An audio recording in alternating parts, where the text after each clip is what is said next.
Boa tarde, tudo bem? Tudo bem, excelência? Vou falar um negócio para você. Nós vamos começar a nossa mentoria.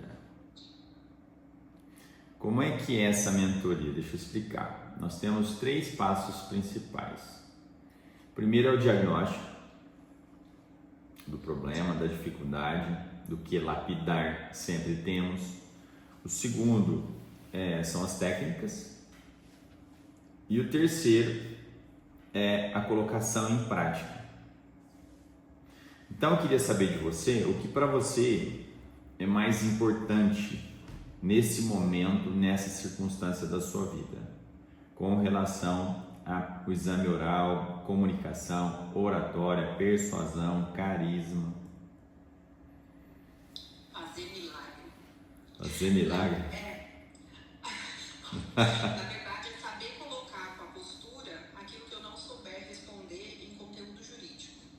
Eu acho que é o grande calcanhar de Aquiles de quem faz prova oral, mais do que o medo de falar, é saber o falar. E quando não souber o falar, para não ficar sem dizer nada. Esse é o seu ponto principal. Sim, porque quando a gente se coloca para uma prova oral, você se cobra com relação ao conteúdo de todas as matérias que, mesmo estudando para uma segunda fase, você deixa um pouco de lado. A gente não consegue manter uma sistemática de estudo aprofundado de todo o edital. E quando a gente tem a vida adulta, então trabalhando, com criança, com tudo, sempre a sensação é de que o seu estudo ele é mais prejudicado. Ele é menos conteúdo. Então, essa é uma grande dificuldade, inclusive emocional, para poder lidar nessa pressão perto de prova. Porque isso fica martelando como um fantasminha, sabe? Sim. O diabinho ali falando, sabe? Minando ali. Então, eu acho que isso é a maior dificuldade. Deixa eu te fazer algumas perguntas.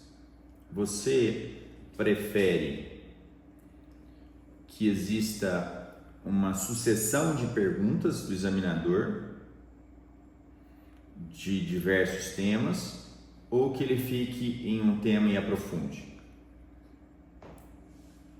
Eu não tenho essa resposta, porque se for um tema que eu consiga responder, eu prefiro ficar nele, que me parece mais confortável, e talvez eu consiga mostrar que eu sei aquilo. Agora, passeando por vários pontos, ele vai encontrar as minhas fraquezas. Seus pontos fortes. A segunda pergunta algumas questões que não estão no radar dos tabeliães, registradores, você acha que elas são determinantes para aprovação? Ou você acha que saber o conteúdo em sua mais, vamos dizer assim, mais constância de arguições, vamos falar de compra e venda, vamos falar de doação, dação e pagamento, e não de uma questão relativa, por exemplo, uma escritura de emissão de debêntures?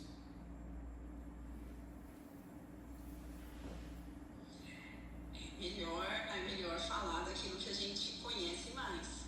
Mas Mas eu acho que o destaque, acho que quem consegue falar do que é diferente, do que é mais específico, do que parece mais difícil para a maior parte dos candidatos, é quem consegue uma nota melhor.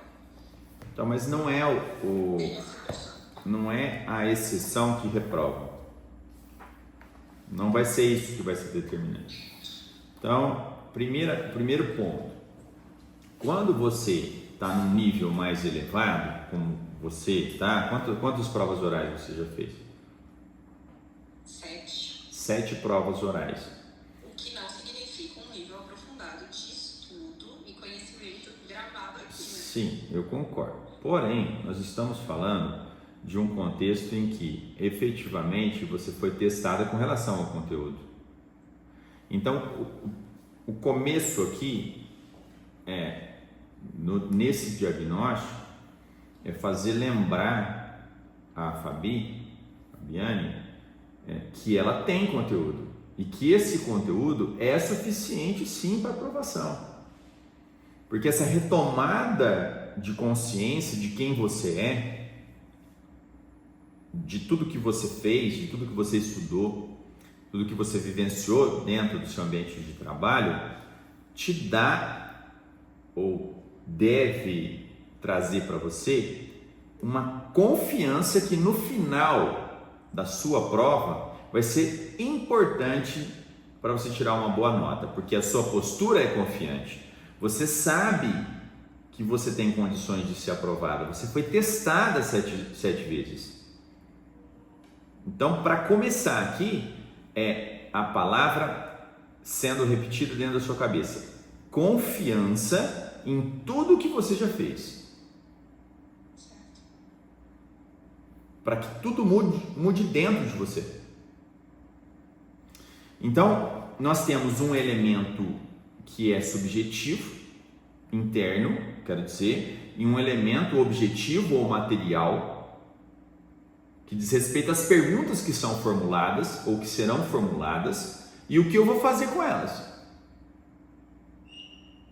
Eu vou jogar a toalha, que é dizer não me recordo, excelência, ou eu vou tentar de todas as maneiras responder.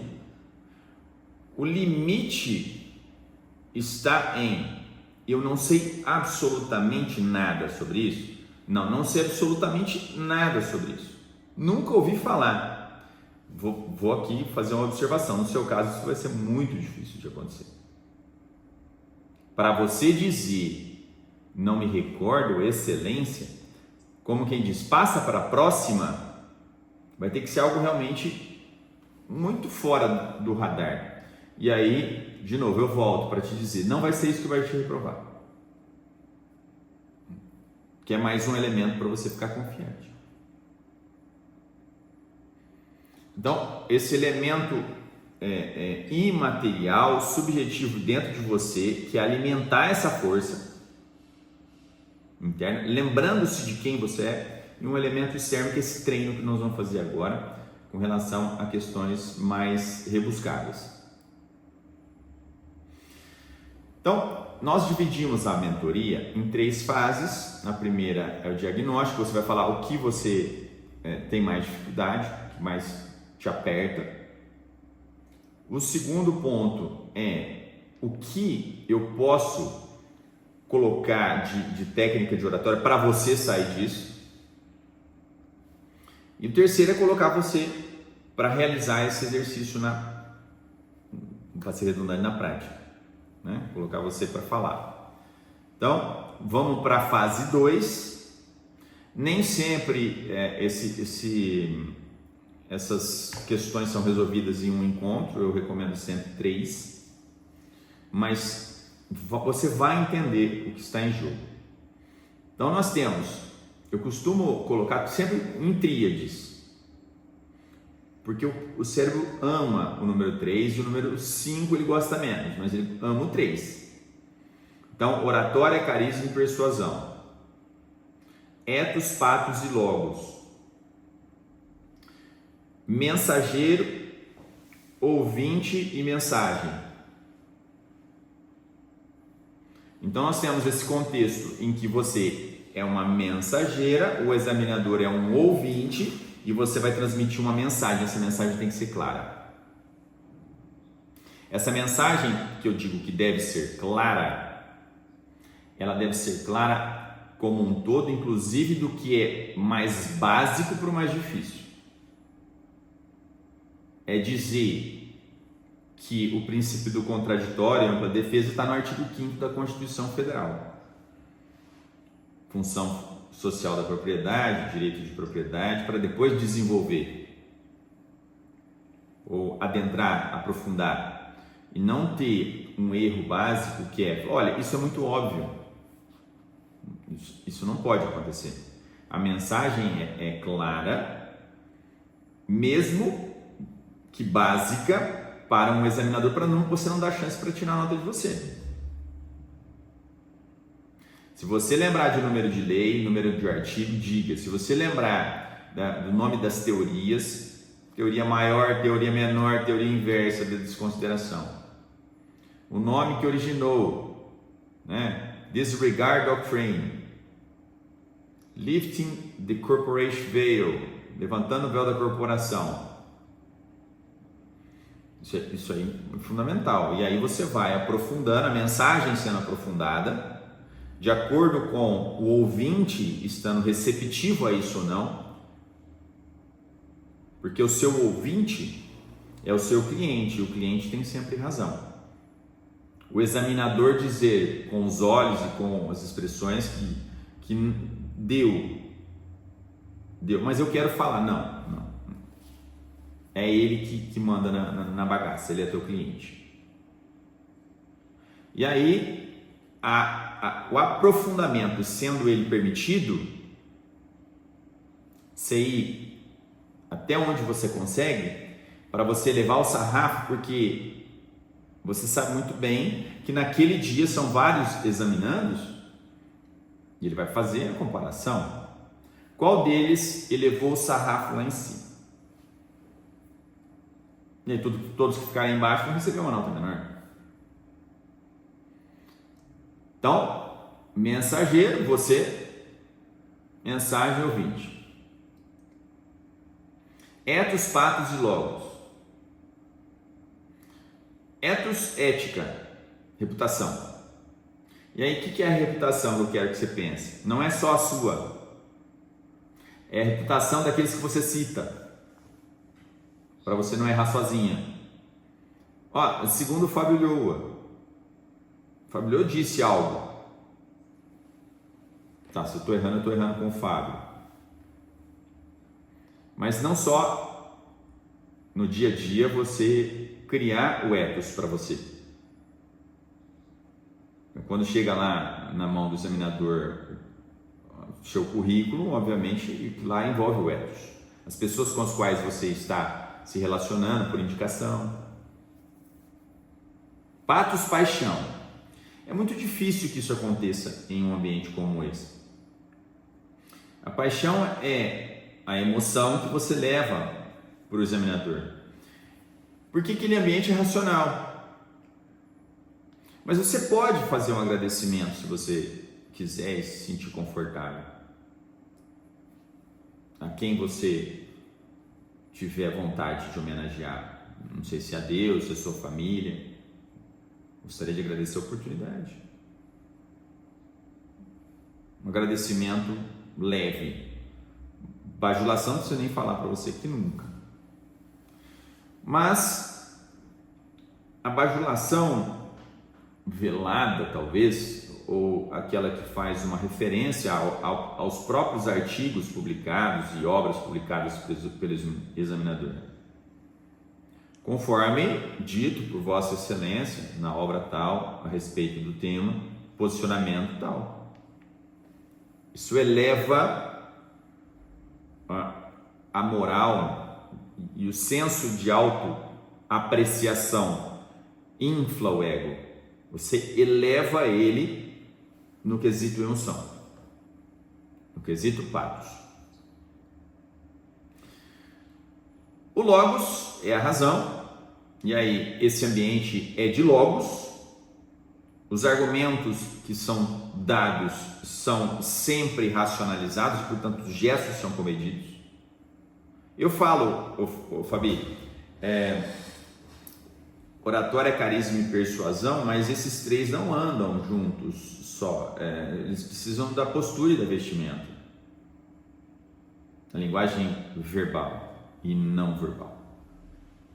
Como é que está a minha linguagem não verbal? Isso aí é importante de você avaliar. Você se vê nas arguições? Você se avalia? Você passou por 7 arguições, então eu acredito que seja bom. Mas e aí, pode lapidar alguma coisa? Sempre tem alguma coisa que...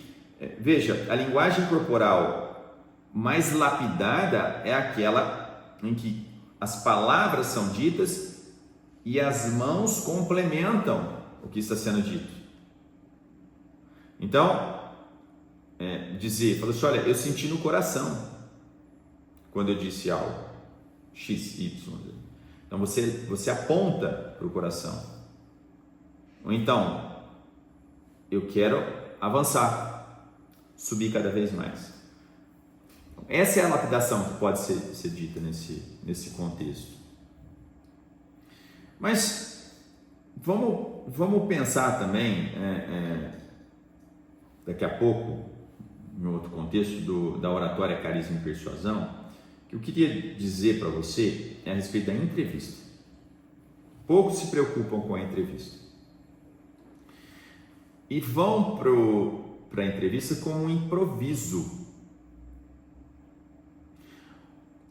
O que você responderia para mim se eu estivesse nesse momento da entrevista com você, depois da sua prova, fizesse a seguinte pergunta? Doutora, uma pergunta importante. A senhora estaria disposta a mudar de cidade caso fosse aprovado? Sim, Excelência. Inclusive, isso é um acordo familiar e em busca do que eu espero alcançar nesse concurso, isso é uma possibilidade perfeitamente viável. Eu vejo aqui que você já é registradora. Fala um pouquinho da sua vida. Excelência, eu entrei na atividade desde o 6º concurso, em uma cidade pequenininha de 2.000 habitantes. Comecei a minha dedicação àquela sociedade nesse momento.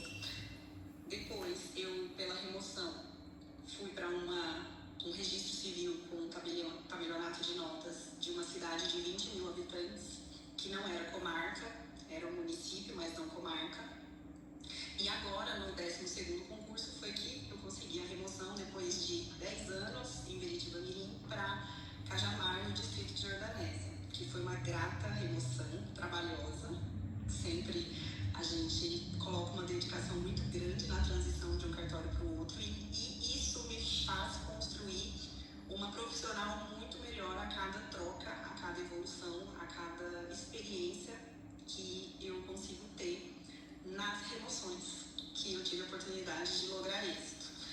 E só me confirma o que eu sei desde o início, que essa atividade ganhou sempre o meu coração e minha dedicação, e que é a profissão da minha vida, que eu não trocaria por nenhum outro concurso público, nem na atividade privada, nem na pública.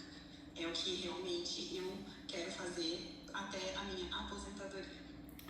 Perfeito, muito bom. O que é bacana de se ver, do seu ponto de vista da oratória, é que existe um fluxo verbal.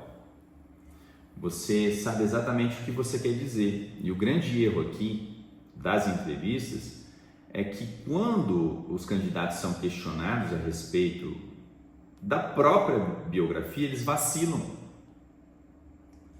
Eles não sabem contar a própria história.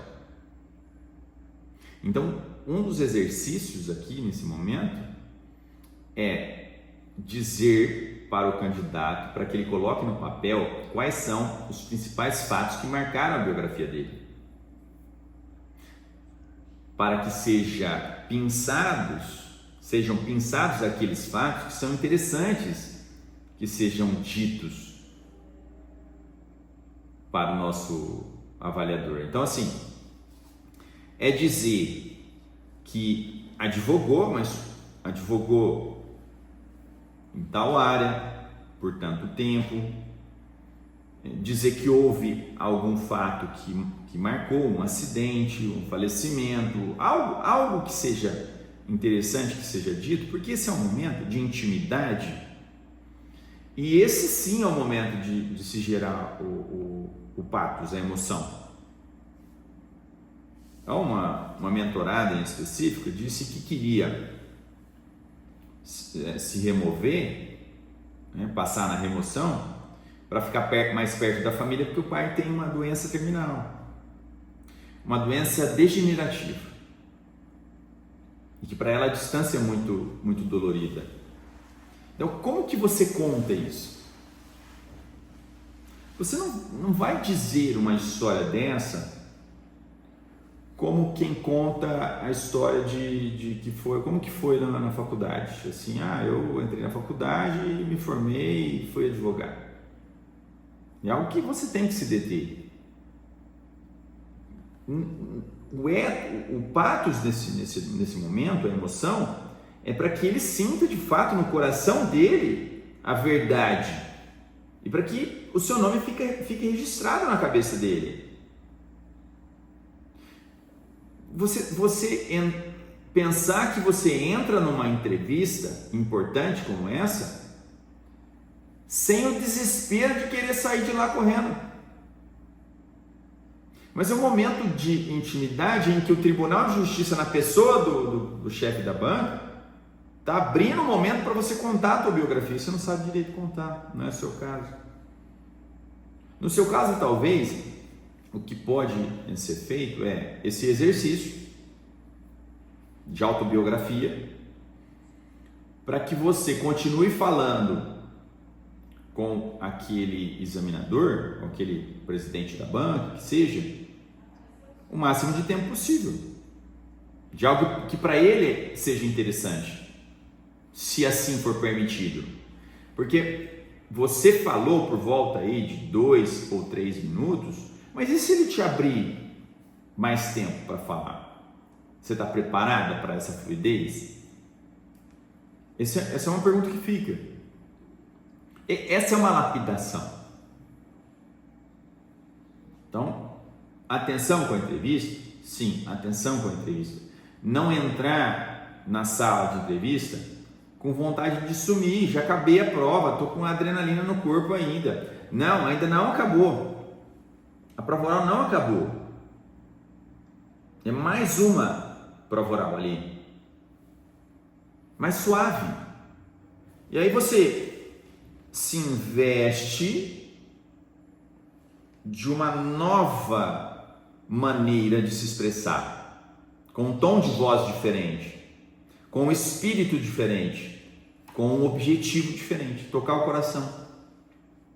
E a única parte que não vai ter o risco de não saber responder. Exato, você vai falar de você. Fica aí. Mas de forma estratégica. Porque eu quero dizer exatamente os pontos que são interessantes para mim que sejam ditos. Será a partir deste momento, excelência, dessa aprovação, para quem ainda não foi aprovado, por exemplo, ou que topa mudar, que será determinante para que eu reunifique e nos coloquemos juntos em família novamente, porque nós estamos distantes. Como é o caso do mentorado que tem um cartório no Paraná e a esposa em um estado, não sei se Minas, e ele quer vir para São Paulo para ficar mais perto. Isso é um drama. Como é que você conta isso assim? Fala, não, porque eu quero ficar mais perto da minha esposa, ela está em Minas. Sem afetação, isso aí está doendo. Eu quero. Me dá essa vaga. É isso que ele quer ouvir. Excelência, mais ou menos. Cara, mais ou menos. Você está dando um trabalhão aqui danado. Você vem para São Paulo aqui, perde uma energia danada, você não sabe direito o que você quer. Você pode até falar com a sinceridade, família, no seu caso, falar assim, olha, é óbvio, depois disso tudo que você falou, é óbvio que existem serventias que, em razão da comparação de faturamento, que aí é óbvio, não, eu vou mudar, se eu passar eu vou mudar, não é verdade, não é 100%, não soa, né? É óbvio, excelência, como o senhor já deve imaginar, que existem serventias que não têm o mesmo faturamento da minha. Entrevista.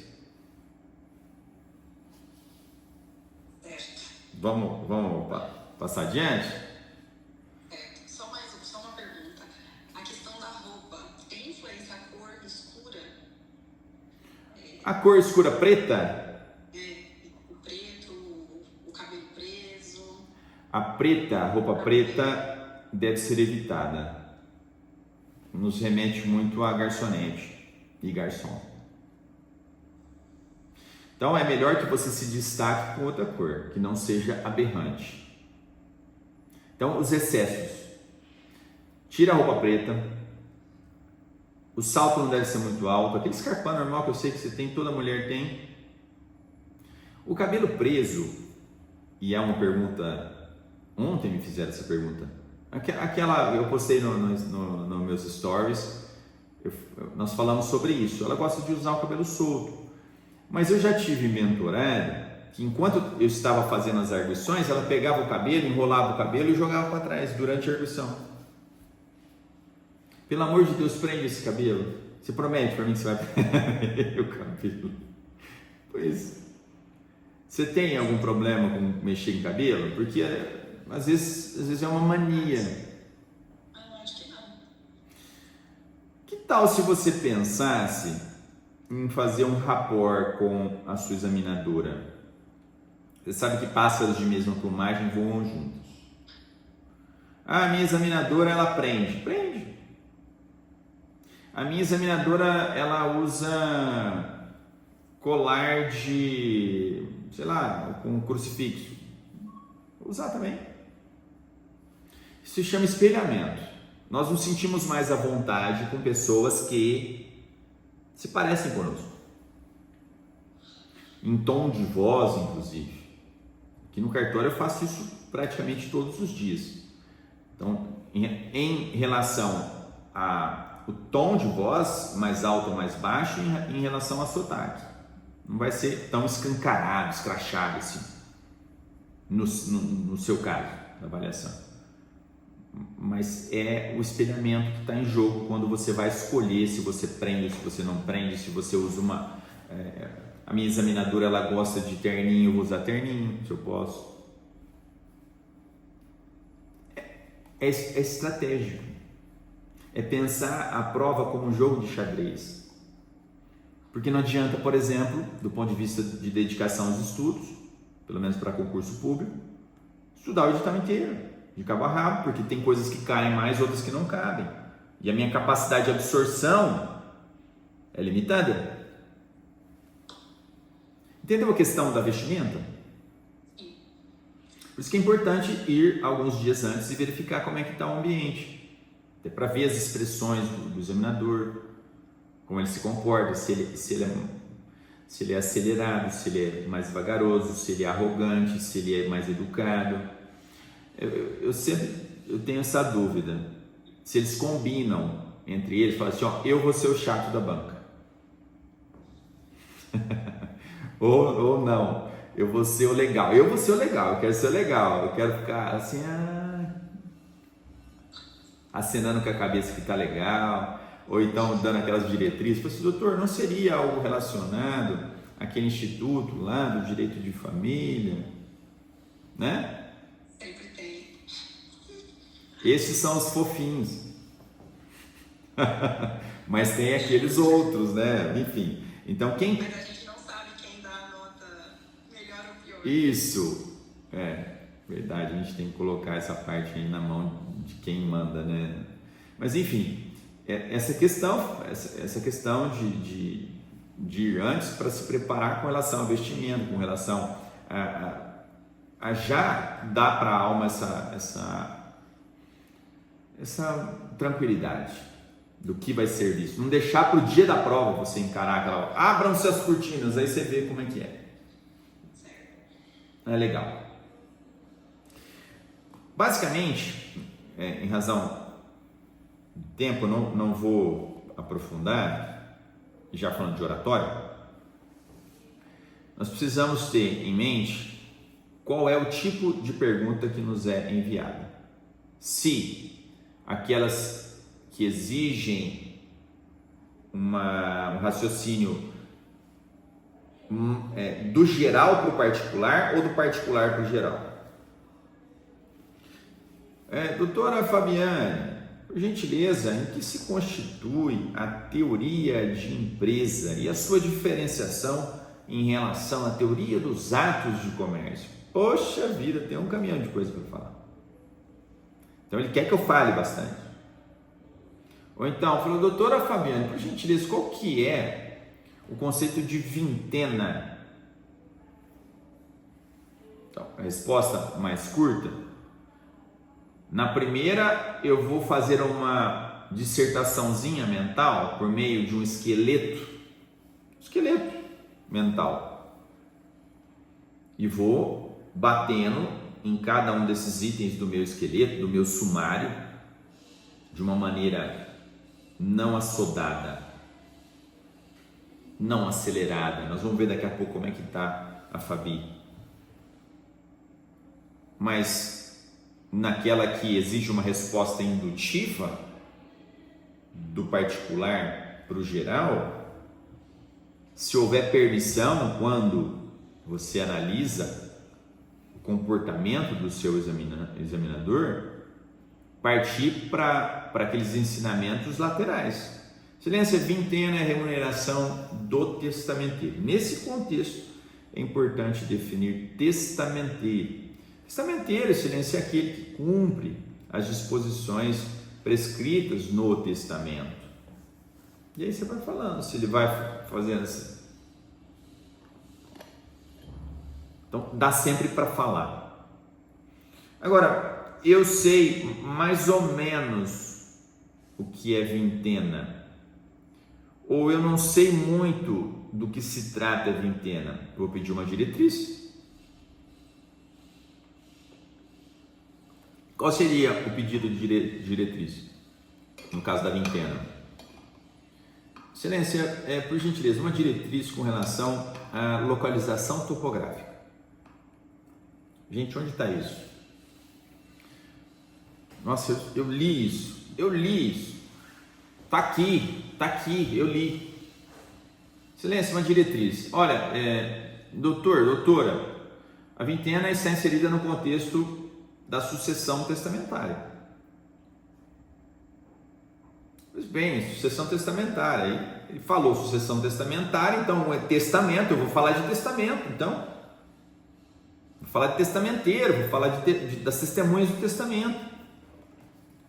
Eu não sei, ele não deu a diretriz, não tenho o que fazer, aí tudo bem, excelência, não me incomoda. Não há o que fazer. Mas se permita, porque na maioria das vezes a pergunta ela envolve elementos que dentro da pergunta você consegue pegar uma palavra e desenvolver. A Camila, no oitavo, minha esposa, foi perguntado para ela a respeito de sinalagma genético e sinalagma funcional. Ela falou de sinalagma.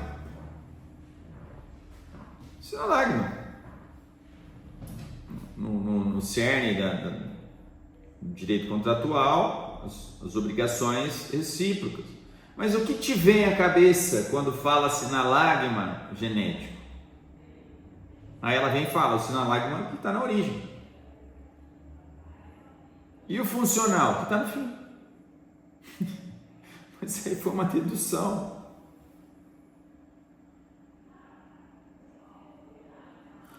Não jogue a toalha. Não jogue. Vamos fazer um simulado?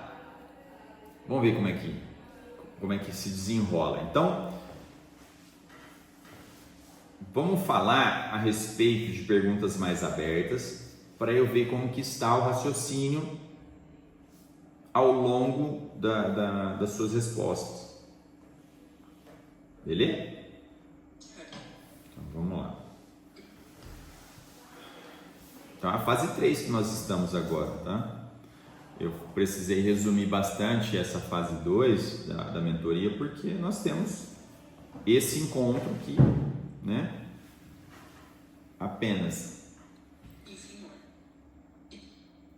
Doutora Fabiane, boa tarde, tudo bem? A senhora está bem? Boa tarde, tudo bem?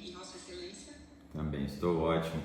Vejo aqui que a senhora já é registradora. Tudo bem. Eu sou examinador de Direito Empresarial. Gostaria de perguntar para a doutora a respeito de questão de direito empresarial que vira e mexe, é questionada a respeito dos princípios cambiais. A senhora pode me dizer quais são eles? Excelência, os princípios cambiais são aqueles atinentes aos títulos de crédito que servem à circulação de riquezas. Foram impostos, ensinados por César Vivante, e nós temos, dentre eles, a cartularidade, a literalidade e a autonomia. No sentido de que o título de crédito ele expressa exatamente aquilo que está representado na cártula, e hoje nós temos, inclusive, a questão da autonomia dessa cártula, independente do papel físico, acompanhando a evolução social e com relação aos aspectos tecnológicos. Então, se fala hoje numa incorporação desse crédito na cártula, ainda que eletrônica, e que se presta a essa circulação de riquezas de modo a dar segurança para que credor e devedor possam transacionar e o crédito tenha esse respaldo para que se possa haver esse pagamento e haja uma segurança jurídica para toda a sociedade e a economia como um todo. Doutora, eu queria que a senhora falasse um pouco do princípio da documentalidade. Excelência, com relação à documentalidade, é um princípio que expressa justamente a questão de que o documento de dívida, havendo a liquidez, a certeza e a exigibilidade, também compõe uma expressão desse direito cambial e desse direito de obrigações que podem circular e ser cobradas, dando essa segurança de crédito para além dos títulos de crédito. E esse documento ele pode ser expresso tanto da forma física, em papel, quanto de forma hoje eletrônica, dentro das diretrizes legais e normativas que dão segurança a esse título, a este documento, que expressa esse crédito. Doutora, qual que é a diferença entre duplicata virtual e duplicata escritural? Excelência, a duplicata virtual é aquela que é dita de forma eletrônica, em que há a assinatura e o processamento dela com os requisitos da informática de forma eletrônica. A escritural é aquela que tem um lastro como se fosse um livro, e que há a determinação de quem são aquelas pessoas que compõem a cadeia que envolve a duplicata. Então, é possível afirmar que o protesto de boleto bancário é uma espécie de duplicata virtual? Não, Excelência, o boleto ele não se configura no título de crédito duplicata, em que pese possa expressar uma quantia que venha relacionado e que possa haver um protesto. A duplicata ela é um título causal que depende justamente da prova dessa prestação de serviço ou entrega de mercadoria, enquanto que o boleto ele pode se expressar a respeito de outros créditos que não sejam decorrentes efetivamente de uma duplicata. Vamos fazer uma pausa aqui para setorizar. Como é que você está? Como é que está o ânimo? Está tranquilo? Eu não sabia todas as respostas das perguntas que você me fez, mas eu não fugi delas. Não sei se eu falei uma boa mas eu consegui todas. O que você apostou? Como que foi o momento que você falou, não, agora eu vou apostar? A documentalidade é o boleto. E a virtual e a eletrônica não lembrava exatamente a diferença. Então foi meio que um chute. Estava aí em algum lugar, né? Que bacana. Porque você seguiu um caminho correto. Me pareceu que existia segurança. Só em um momento ou outro que você mandou aquele eco, né? Que tá me faltando alguma coisa, mas você conduziu. Então, o que é importante dizer em uma situação como essa? Você está falando, não era tudo que eu sabia, era não falar que você não sabe, ou dar indícios claros para o examinador de que você não sabia. Por exemplo, perguntar se está certo, está certo. Ou então fazer assim, Documentalidade? Não. Nesse caso aí, existe um terreno mais ou menos seguro. Porque nós falamos de princípios, nós temos a cartularidade que foi mitigada, né? A cartularidade, para quem nos ouve, é um princípio que diz que o crédito está ligado ao documento. Se você não tem o documento, você não tem o crédito. Se você não tem o crédito, você não tem o documento. Então, uma coisa ligada umbilicalmente ao outro. Mas, em razão do avanço da sociedade, ele passou a ser admitido. Portanto, mudou-se o nome. Então, poderia ser documentalidade. E, de fato, é uma modificação do nome da cartularidade. Então, é um documento ou físico ou virtual. Alguns advogam isso. Então, poderia ser dito isso. Excelência, com relação à documentalidade, a doutrina tem se dividido com relação à nomenclatura, se o princípio da cartularidade teria mudado de nome para a documentalidade. Documentalidade é essa que pode, portanto, se externalizar de duas maneiras. A documentalidade para o documento físico e também para o documento virtual, né?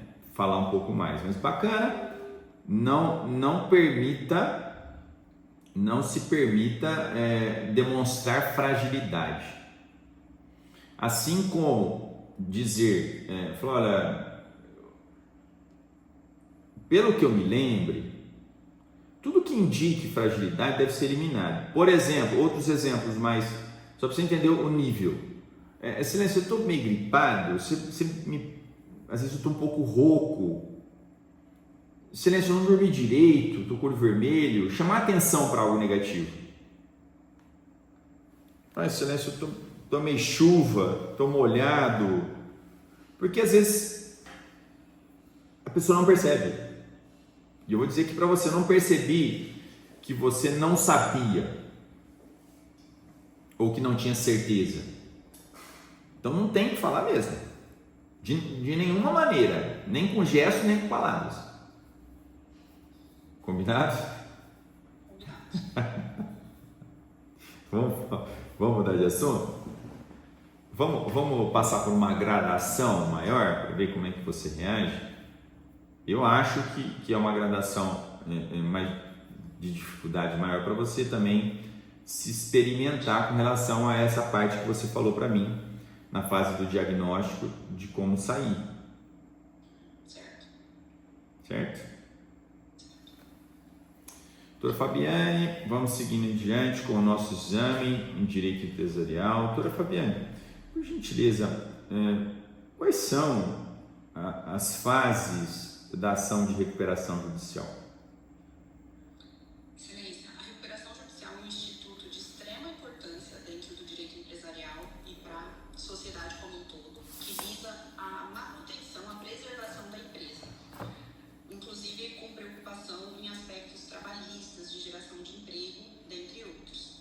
E as fases que envolvem esse instituto, ela se inicia pela proposta, pelo pedido dessa recuperação, com a apresentação de um plano que vai gerir, dentro de um prazo, a regularização dessas contas, de todas as dificuldades enfrentadas por este empresário, na tentativa de restabelecimento da saúde financeira desta empresa.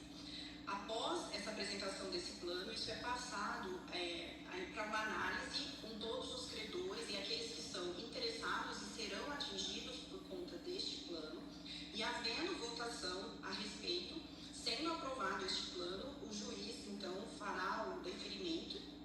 E é importante ressaltar que, caso não haja essa aprovação ou não haja apresentação desse plano dentro do prazo legal, que seria o de 60 dias para a apresentação desse plano, haverá a convalidação disso, a conversão da recuperação judicial em falência, excelência. A senhora não lembra o nome das fases? Não, excelência, os nomes não, mas uma fase de apresentação do plano, a fase de votação e discussão com a Assembleia de Credores e a fase de análise pelo juiz, pelo deferimento ou indeferimento deste plano, conforme, levando em conta aquilo que os credores, que são os interessados, avaliaram sobre essa tratativa. A senhora lembra os requisitos para a propositura da ação de recuperação judicial?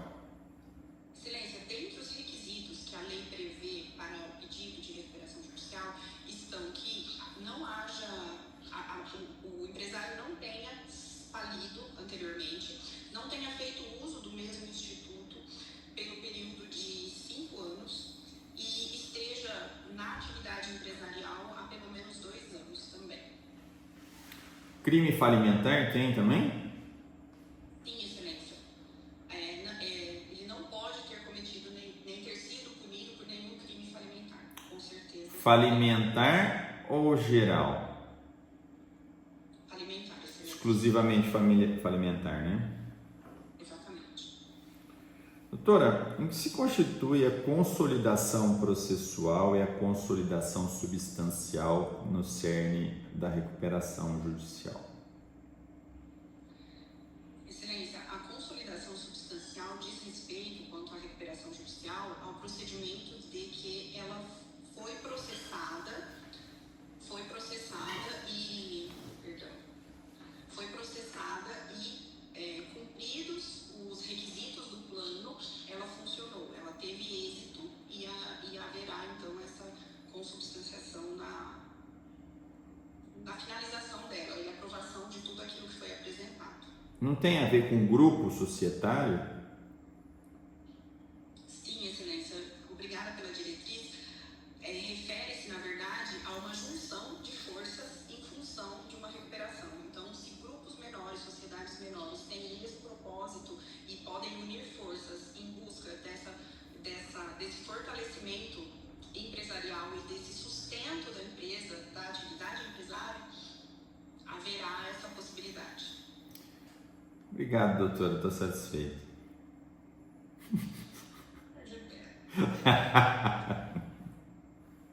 Deixa eu falar um negócio para você. Ó, você tem um carisma natural, você tem que explorar isso. Para falar sorrindo aquilo que não sabe. Mas você fica buscando por todos os meios dizer o que deve ser dito, mesmo que isso não seja tão correto assim, e com um sorriso no rosto, você acaba querendo ajudar essa pessoa, porque ela está se ajudando. Me ajuda a te ajudar. É isso mesmo. Mas o que você podia ter feito? Qual é a pergunta? Consolidação processual e consolidação substancial. Ter tentado deduzir pelo jogo das palavras ou solicitado alguma diretriz. Nesse caso, você poderia fazer, sabe nas provas de segunda fase, às vezes na dissertação, tem lá, fale sobre casamento. Aí você abre o código no capítulo do casamento e vai falando o que vem na telha ali, né? Então, o que você tem? Falou, consolidar. Excelência, nós temos na consolidação partes que são agrupadas sob o ponto de vista processual.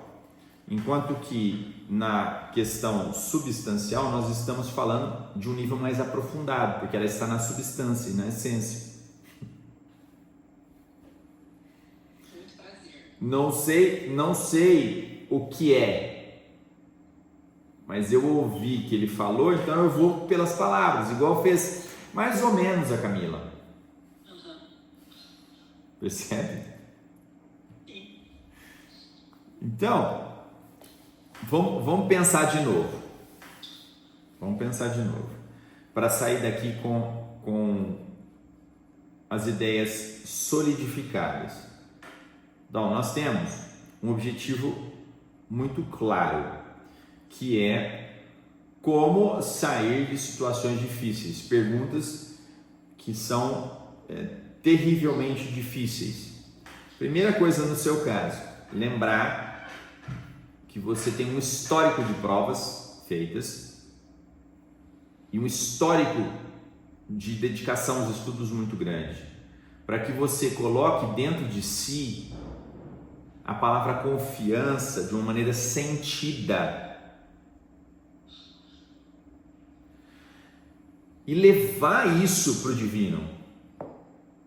Porque você não tem controle de todo o resto. Senhor, eu fiz até onde deu. Passei por 7 provas. Passei pela experiência de 7 provas. E de diversos dias de estudo. Você sabe o quanto eu me dediquei. E de fato isso aconteceu. Portanto, eu entrego o imponderável nas suas mãos. E confio no meu histórico. Esse é um ponto. O segundo ponto é que você, diante de uma pergunta difícil, você não vai jogar a toalha. Você vai pegar as palavras que lá estão e você vai desenvolver com o que dá. Mas sem denunciar que você não sabe.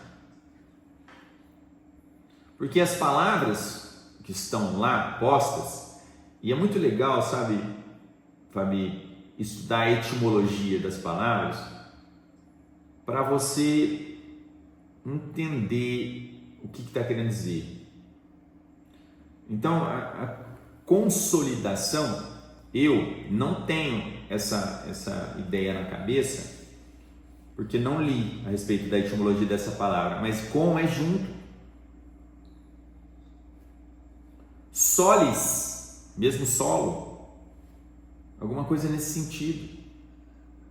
Então, elas estão juntas, agrupadas, processualmente, ou então substancialmente, em essência, que vai além. Então, existe uma gradação, uma é menos, outra é mais, pelo que a palavra me dá. Então, não denunciar a fraqueza, dizer o que dá para dizer, pedir a diretriz e somente no final dizer que não se recorda. Para dar a oportunidade para ele te ajudar. Ainda mais se você estiver tentando arduamente como você fez.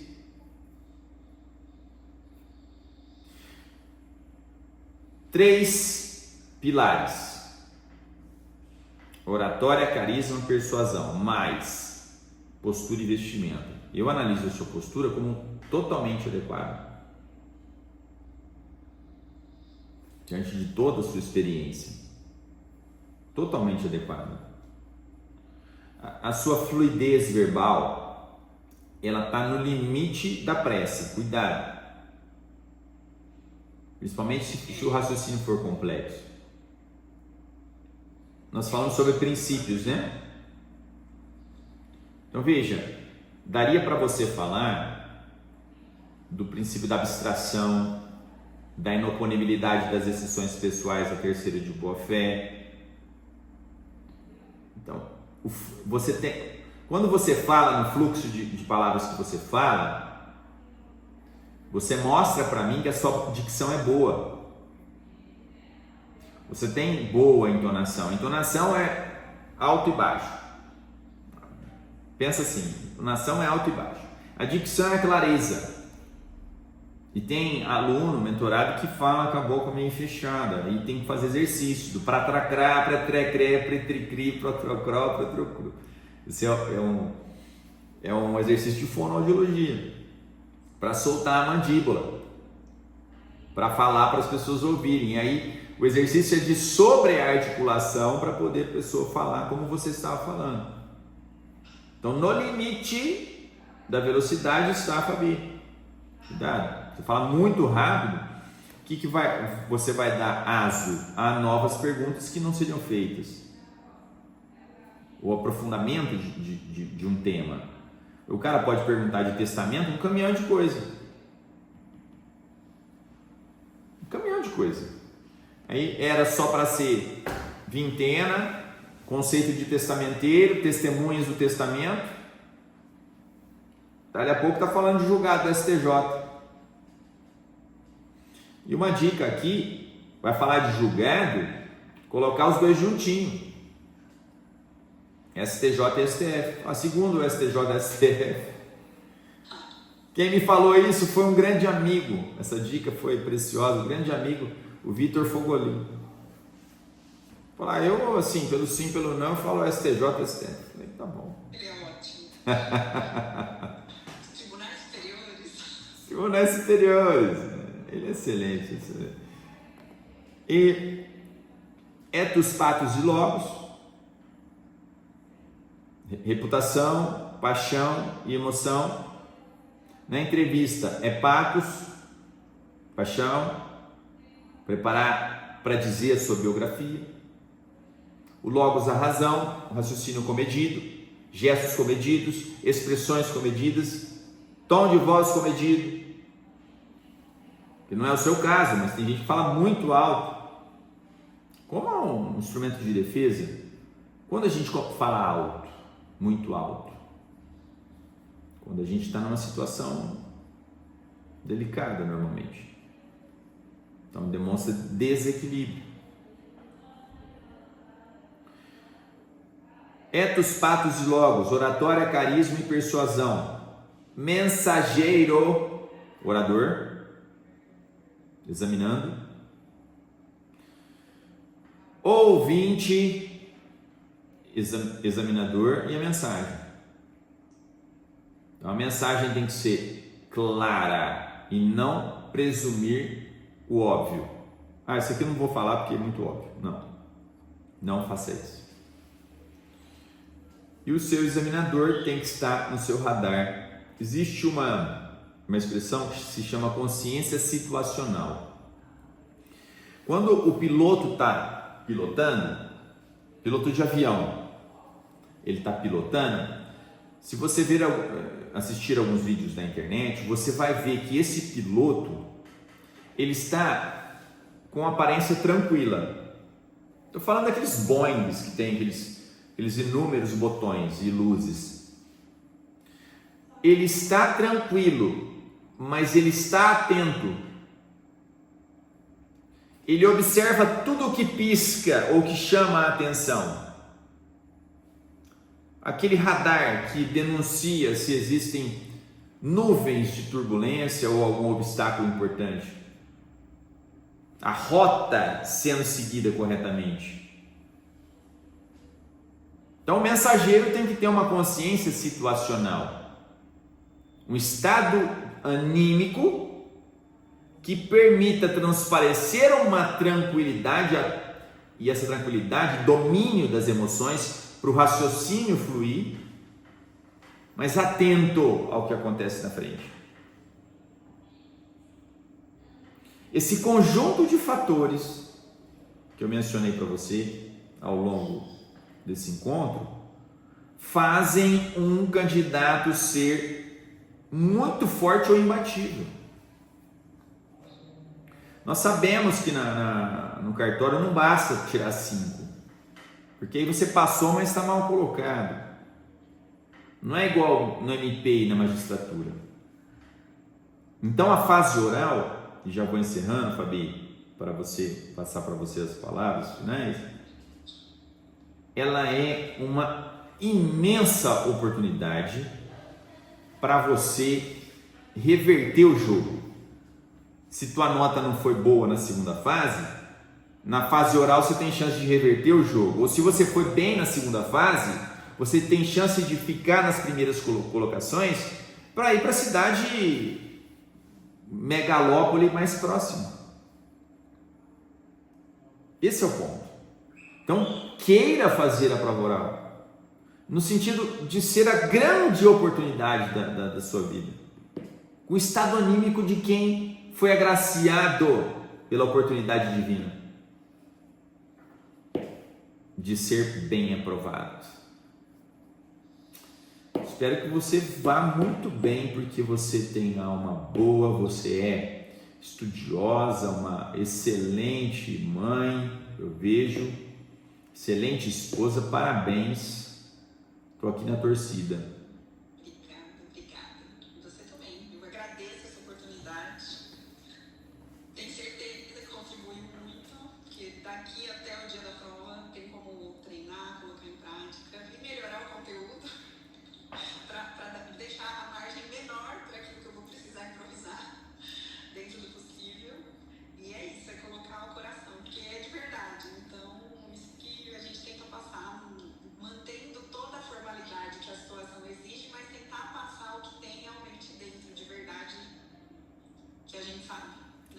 Ninguém vence você, porque uma alma persistente é difícil de ser batida. Se vier a aprovação, excelente, você é merecedor, mas se vier a reprovação, tenho certeza que a Fabi no dia seguinte se levanta e continua estudando. Fazendo bem no meu trabalho onde estou, é isso. Muito bem, muito obrigado mais uma vez por te encontrar virtualmente. Beijo pra cá, pro bem. Vocês também, fiquem com Deus. Tchau, tchau. Obrigado a você. Então, pessoal, essa é a maneira pela qual as mentorias acontecem em linhas gerais. É óbvio que nesse caso aqui nós tivemos algumas peculiaridades, porque esta amiga querida, ela já é uma oficiala de registro em Jordanésia, como vocês viram, e hoje foi um pouco diferente. Eu abordei vários itens que nas mentorias são abordados de uma maneira mais aprofundada e, digamos assim, mais afeta aqueles que estão naquele processo de lapidação, que eu sei que sem sombra de dúvida, a maioria. Aproveite, comente aqui esse vídeo nos comentários, me siga para mais informações em oratória, em provas orais, em tudo que é relevante em direito empresarial. E também compartilhe esse vídeo com aqueles que você mais ama e que precisam assistir essas dicas, tá bom? Até mais. Tchau!